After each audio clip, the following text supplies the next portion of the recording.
Guys, come on, one more time for Sarah, come on.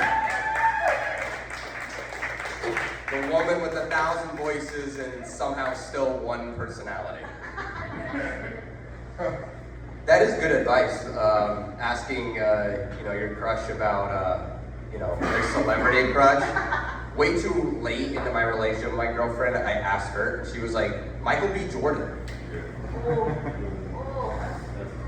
So I had to kill her. No, so all right, this next comic, all right, she's so funny, you would also recognize her from the Kill Tony universe, the very funny Juanita. Hey, what's up? You guys are so nice for staying. And there's a baby that's so cute. We're in a restaurant, and or sort of a brewery, a restaurant, there's food. I used to work in restaurants, and I still do. And I remember, I grew up in Victoria, Texas, and we thought, places like Red Lobster were fancy. Thought it was real classy. I got a job at Chili's in 2000, I want to say it was 2009. And I was a hostess there. And everyone fucking hated me, they hated me. And I don't know, I didn't participate in the birthday things, and I was just a little Debbie Downer. And then one day they had a national corporate meeting. And during this meeting they were introducing new menu items. But they were doing it to images of the Berlin Wall being torn down. And the soundtrack of Tonight's Gonna Be a Good Night by the, whatever those people are, Black Eyed Peas or something. And I started laughing hysterically. And everyone was like, what are you laughing at? And I was like, what does the end of the Cold War have to do with Chipotle chicken crispers? I'm just confused. Mr. Gorbachev, tear down that wall to make room for the new Southwestern style egg rolls. I don't quite know what's going on here. That was a long time ago. I was 4 years old. Currently, I got another I'm working as a server at this restaurant called Fresses. And have you guys ever managed a restaurant? Anybody? Or managed anything at all? I have a manager, and I used to manage restaurants, big corporate ones. Right now I'm just a server, but I'm annoyed with her because she sees little kids running around, and they'll tear everything up. They're throwing silverware, and I'm just lie to people. So I was a really good liar. I would go to tables and be like, hey, y'all, there's broken glass, so we don't want the kids running around. Hey, you guys, a service dog ate a slice of Oreo cheesecake and it diarrheaed all over the main dining room.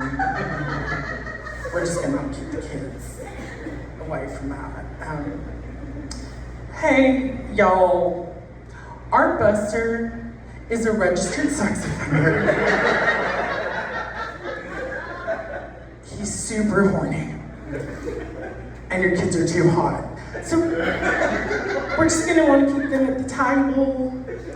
That would be great. Thank you guys. Thank y'all.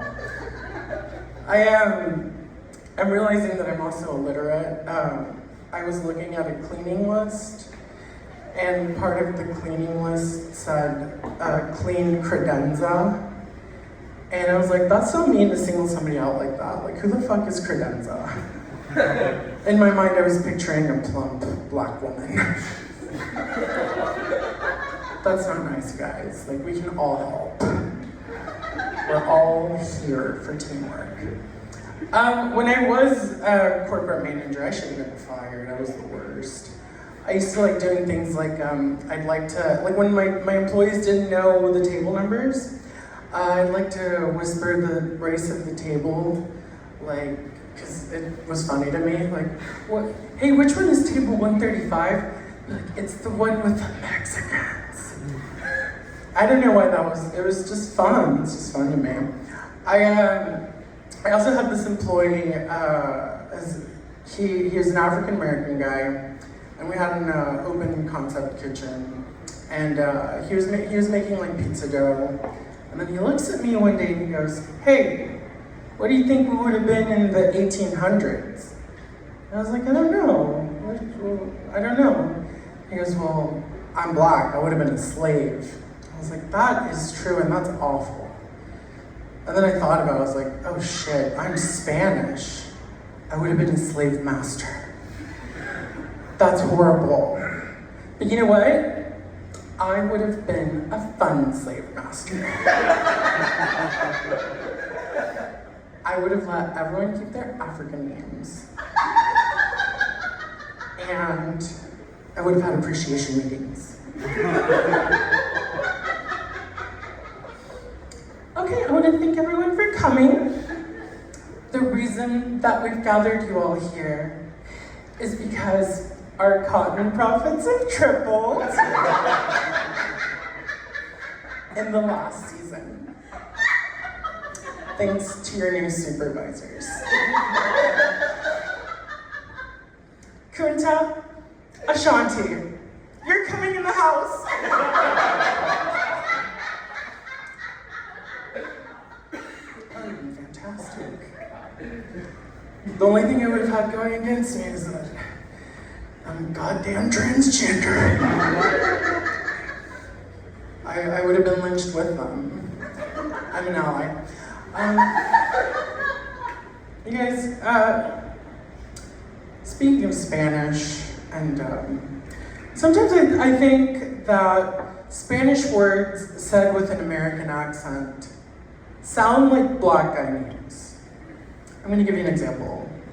The word elegant in Spanish is elegante. But if you say it with an American accent, it becomes elegante. That's a black dude. He likes me, I'm plump and blonde. Hey, elegante. You are so goofy. Shut up. Elegante, now I can't stop thinking about him. I don't think it's nice that there's a black Spider-Man. Black people don't fuck with heights or spiders. That is some white shit. I think a more appropriate superhero would be like The Flash. He's a long distance runner. It's not so much a superhero movie as much as it is a documentary. The only thing we're gonna change is like the name. Like, I don't know what the Flash's name is, but in this movie his name is Da Flash. D''Flash. Did you guys have any Disney crushes growing up? Yeah? Who's your Disney crush? Jasmine from Aladdin? That is weird. Oh my god, that's so fucking weird. My Disney crush was not weird. Mine was the same as all the girls here, and you know who I'm talking about. Mufasa? Right? Ladies. He owns everything that touches the light. That's why I started sunning my asshole. I'm trying to get that pride rock. Girls, the girls know what I'm talking about. I started watching The Beauty and the Beast recently. I rewatched it. There's a scene in that movie where Belle wants to fuck the Beast. Like, she's giving him eyes. Like, they're about to get it. It doesn't happen in the movie. I'm gonna tell you why. The teapot won't leave. Teapot stares at them like a fat friend in middle school. Like, she doesn't get the hint. And instead what she does is she starts singing all creepy. Tale as old as time, true as it can. I'm trying to fuck my dog, dude. Did you see him lap up the soup? could be me right now. I have a full Sargento string cheese in my twat for Beethoven.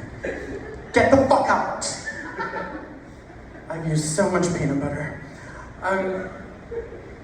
You guys, you know, did anybody else have a crush on Jesus Christ? Or is that just me? No? You definitely did, I see you. I had a crush on Jesus. He's so hot on a crucifix, just ripped. He's on a high-protein pescatarian. He's getting those macros. He's multiplying the fish. It almost seems like in Mass they're like trying to get you to like be turned on by him. It's like, eat his body, drink his fluids. Thy kingdom come all over my face and tits, am I right? Ladies. I heard he was pretty hung. This time I get nailed. I hope he rises again. Girls. The girls know. I grew up Catholic. You guys any Catholics? Mexican? I definitely grew up Catholic, I knew it. I grew up Catholic. My priest is from Africa, Father Gabriel, and this is what Mass sounded like. In the name of the Father, the Son, and the Holy Spirit. And every time he would say Mass, I'd whisper, I really wanted to fuck that line, you guys. It was, god damn it. Somebody accused me of like wanting to fuck Scar, like the evil lion. He's gay. All the other lions look the same. He's the only one whose eyebrows are black and they match his hair. And he's always playing with his nails. I did not want to do Scar. Do you guys suffer from any like anxiety or depression or mental health? Yeah? That sucks, I don't. I'm just a perfectly normal, overweight, 37-year-old transgender comedy prodigy. Killing the game. No, I have a girlfriend, she suffers from mental health. She's 400 pounds. And she confided in me one day. She said, hey, I'm checking myself into a psych ward because I'm not feeling well. And I told her, that is good, because you're taking action. And you know, like you're doing something about it. She goes, yeah, whatever. People keep telling me that, but what I want to do is walk my ass on oncoming traffic. I told her, you do not say that. And you do not do that. You are just gonna fuck up somebody's car. She's 400 pounds. I am a really good friend though, y'all. I gave her advice. I said, hey girl, you should walk in front of a train. It's more efficient. I guess you guys don't believe in mental health, whatever. That's good. Whatever. It's tricky being a trans lady in a male-dominated industry, also in comedy. I sat next to, no, my friend Kate. Love her. She's so hot. We get so many free drinks. It's awesome. That's why I continue to hang out with her. But she looked at me one day and she said, you are so lucky that you don't have a period. I'm on mine and it really sucks right now. And I looked at her and I was like, oh, do you mean that thing that would fulfill me as a person and allow me to have a family? Yeah, that sucks.